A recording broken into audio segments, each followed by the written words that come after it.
ఈరోజు గాంధీ జయంతి మరియు లాల్ బహదూర్ శాస్త్రి గారి జయంతి సందర్భంగా ప్రతి ఒక్కరికి కూడా నేను శుభాకాంక్షలు తెలియజేస్తున్నాను.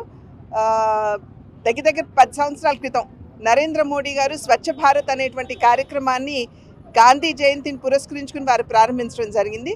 స్వచ్ఛ భారత్ లోగో చూస్తే కూడా గాంధీ గారి కళ్ళద్దాలే లోగోగా పెట్టడం జరిగింది.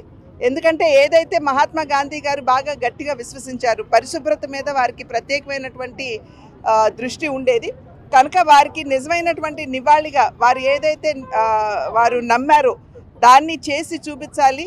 భారతదేశాన్ని రాబోయే కాలంలో ఒక పరిశుభ్రమైనటువంటి భారతదేశంగా చూపించాలి అనేటువంటి లక్ష్యంతో ఈ యొక్క కార్యక్రమాన్ని ప్రవేశపెట్టడం జరిగింది.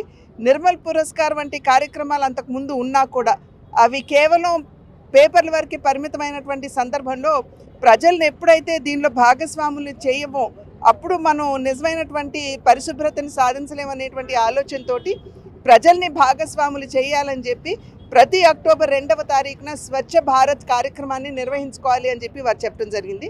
అది మాత్రమే కాకుండా దాన్ని పురస్కరించుకుని మన భావితరాల వారి చేత ప్రతిజ్ఞ కూడా చేయిస్తారు.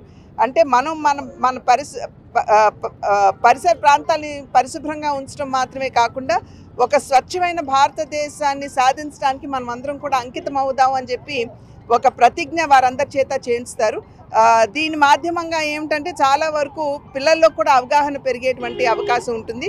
ఏదైతే బయట దేశాలకు వెళ్ళినప్పుడు చాలా శుభ్రంగా ఉంది అని చెప్పి భావిస్తాము, ఆ రకమైనటువంటి వాతావరణం వికసిత్ భారత్ 2047వ సంవత్సరానికల్లా వికసిత్ భారత్ని సాధించేటువంటి సందర్భంలో అటువంటి భారతదేశాన్ని మన బిడ్డలు మన భావితరాలు వారు చూడాలి అనేటువంటి ఆకాంక్ష.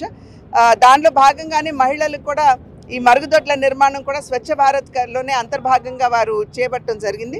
కనుక నేను ఇవాళ మీ మాధ్యమంగా దేశ ప్రజలందరికీ చేసేటువంటి విజ్ఞప్తి, అందులోనే ఆంధ్ర రాష్ట్ర మన ప్రజలకి చేసేటువంటి ప్రత్యేకమైనటువంటి విజ్ఞప్తి ఏమిటంటే మనం మన ఇంటిని మన పరిసర ప్రాంతాలని తద్వారా మన కమ్యూనిటీని మన రాష్ట్రాన్ని పరిశుభ్రమైనటువంటి రాష్ట్రంగా తీర్చిదిద్దుకుందామని చెప్పి అభ్యర్థిస్తున్నారు. మరిన్ని వీడియోస్ కోసం ఛానల్ ని సబ్స్క్రైబ్ చేయండి, లేటెస్ట్ అప్డేట్స్ కోసం వాట్సాప్ ఛానల్ ని ఫాలో చేయండి అండ్ లింక్ డిస్క్రిప్షన్ లో ఉంది.